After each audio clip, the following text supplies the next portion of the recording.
আজকের বিষয় বাংলাদেশ বিষয়াবলীর দ্বিতীয় পর্ব। নিচের যেটি বাংলার প্রাচীন জনপদ তা হচ্ছে চন্দ্রদ্বীপ এবং হরিকেল, এই দুটি বাংলার প্রাচীন জনপদ। প্রাচীন বাংলার কোন অঞ্চলটি পূর্বাংশে অবস্থিত ছিল? নিচের অপশনগুলোর মধ্যে প্রাচীন বাংলার যে অঞ্চলটি পূর্বাংশে অবস্থিত ছিল সেটি হচ্ছে হরিকেল। প্রাচীন বাংলার হরিকেল জনপদ অঞ্চলভুক্ত এলাকা হচ্ছে চট্টগ্রাম। সিলেট জেলা প্রাচীনকালে কোন জনপদের অন্তর্ভুক্ত ছিল? সিলেট জেলা ছিল হচ্ছে হরিকেল জনপদের অন্তর্ভুক্ত। প্রাচীন বাংলার ইতিহাস গঙ্গা ও করতোয়া নদীর মধ্যবর্তী অঞ্চলের জনপদকে কি বলা হতো? প্রাচীন বাংলার ইতিহাসে গঙ্গা ও করতোয়া নদীর মধ্যবর্তী অঞ্চলের জনপদকে বলা হতো বরেন্দ্র।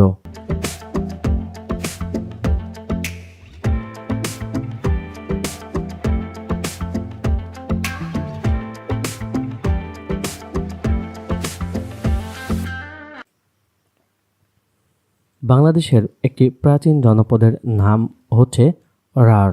প্রাচীন রাঢ় জনপদ অবস্থিত হচ্ছে বর্ধমান। তাম্রলিপ্ত কি? তাম্রলিপ্ত হচ্ছে প্রাচীন জনপদ। বাংলার প্রাচীনতম বন্দরের নাম কি? বাংলার প্রাচীনতম বন্দরের নাম হচ্ছে তাম্রলিপ্ত। কোনটি বাংলার প্রাচীন জনপদের নাম নয়? নিচের অপশনগুলোর মধ্যে বাংলার প্রাচীন জনপদের নাম নয় হচ্ছে মৌর্য। ভারতীয় উপমহাদেশের প্রথম সাম্রাজ্যের নাম কি? ভারতীয় উপমহাদেশের প্রথম সাম্রাজ্যের নাম হচ্ছে মৌর্য সাম্রাজ্য। প্রাচীন বাংলা মৌর্য শাসনের প্রতিষ্ঠাতা কে? প্রাচীন বাংলায় মৌর্য শাসনের প্রতিষ্ঠাতা হচ্ছে চন্দ্রগুপ্ত মৌর্য। পাটালিপুত্র রাজধানী ছিল কোথায়? পাটালিপুত্র রাজধানী ছিল হচ্ছে গুপ্তদের এবং মৌর্যদের। তক্ষশিলা কোন দেশে অবস্থিত? তক্ষশিলা অবস্থিত হচ্ছে পাকিস্তানে। চাণক্য কার প্রধানমন্ত্রী ছিলেন? চাণক্য ছিলেন চন্দ্রগুপ্ত মৌর্যের প্রধানমন্ত্রী।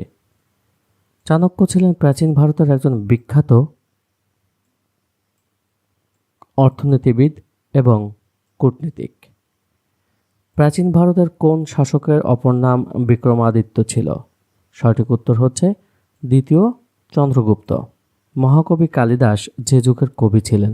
মহাকবি কালিদাস ছিলেন গুপ্ত যুগের কবি। মেঘদূত কাব্য কার লেখা? মেঘদূত কাব্য হচ্ছে মহাকবি কালিদাসের লেখা। অমরকোষ কি জাতীয় গ্রন্থ? অমরকোষ হচ্ছে অভিধান। প্রাচীন বাংলায় কতটি রাজ্য ছিল? প্রাচীন বাংলায় ছিল 2টি রাজ্য। প্রিয় শিক্ষার্থী, বিসিএস প্রাইমারি নিবন্ধন স্বাস্থ্য সহকারী, ডাক বিভাগ, বাংলাদেশ রেলওয়ে, খাদ্য অধিদপ্তর, বিভিন্ন মন্ত্রণালয় অধিদপ্তর সহ সকল সরকারি নিয়োগ পরীক্ষার নিশ্চিত কমন এবং পাস উপযোগী শর্ট সাজেশন সকল বিষয়ের সংগ্রহ করতে কল করুন অথবা যোগাযোগ করুন হোয়াটসঅ্যাপের মাধ্যমে। নম্বরটি হচ্ছে 01711317691। বঙ্গ ও গৌড় দুটি স্বাধীন রাষ্ট্রের উদ্ভব ঘটে কত শতকে? সঠিক উত্তর হচ্ছে 6ষ্ঠ শতকে। প্রাচীনকালে এদেশের নাম ছিল হচ্ছে বঙ্গ। প্রাচীনকালে এদেশের নাম ছিল বঙ্গ। মহারাজাধিরাজ পদবী কারা গ্রহণ করেন? মহারাজাধিরাজ পদবী গ্রহণ করেন গোপচন্দ্র, ধর্মাদিত্য ও সমাচার দেব। গুপ্তোত্তর বঙ্গের স্বাধীন রাজা ছিলেন হচ্ছে গোপচন্দ্র। প্রাচীন জনপদগুলোকে একত্রিত করে গৌড় রাজ্য প্রতিষ্ঠা করেন কে? প্রাচীন জনপদগুলোকে একত্রিত করে গৌড় রাজ্য প্রতিষ্ঠা করেন হচ্ছে শশাঙ্ক। ধারণা করা হয় প্রাচীন গৌড় জনপদের অন্তর্ভুক্ত ছিল মুর্শিদাবাদ। মহাসামন্ত কার উপাধি ছিল? মহাসামন্ত ছিল শশাঙ্কের উপাধি। কে গৌড়ের স্বাধীন নরপতি ছিলেন? গৌড়ের স্বাধীন নরপতি ছিলেন শশাঙ্ক। বাংলার প্রথম স্বাধীন ও সার্বভৌম রাজা হলেন শশাঙ্ক।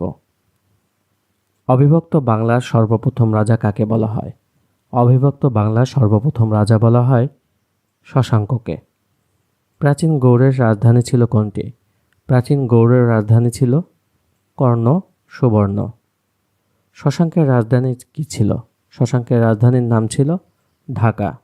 বাংলার প্রাচীন নগর কর্ণ সুবর্ণ এর অবস্থান ছিল হচ্ছে মুর্শিদাবাদে। বাংলার প্রাচীন নগর কর্ণ সুবর্ণ এর অবস্থান ছিল মুর্শিদাবাদে। শশাঙ্ক প্রথম জীবনে ছিলেন সামন্ত। হর্ষবর্ধনের সভাকবি কে ছিলেন? হর্ষবর্ধনের সভাকবি ছিলেন বাণভট্ট। হর্ষচরিত্র গ্রন্থটি রচনা করেন বাণভট্ট। মাৎস্যন্যায় বাংলার কোন সময়কাল নির্দেশ করে?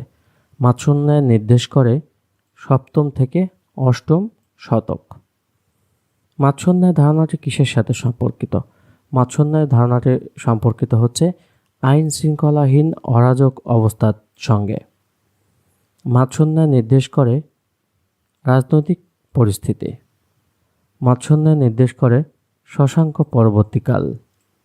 মাৎস্যন্যায় নির্দেশ করে গোপালের আগমন। মাৎস্যন্যায় কোন শাসনামলে দেখা যায়? মাৎস্যন্যায় দেখা যায় হচ্ছে পাল তাম্র শাসনামলে। মাৎস্যন্যায় সম্পর্কে জানার উৎস হচ্ছে সন্ধ্যাকর নন্দীর বিবরণ। বাংলার প্রথম বংশানুক্রমিক শাসন শুরু করেন হচ্ছে গোপাল। বরেন্দ্র যে রাজাদের পিতৃভূমি তা হচ্ছে পাল রাজা। বাংলার প্রথম দীর্ঘস্থায়ী রাজবংশের নাম কি? বাংলার প্রথম দীর্ঘস্থায়ী রাজবংশের নাম হচ্ছে পাল বংশ।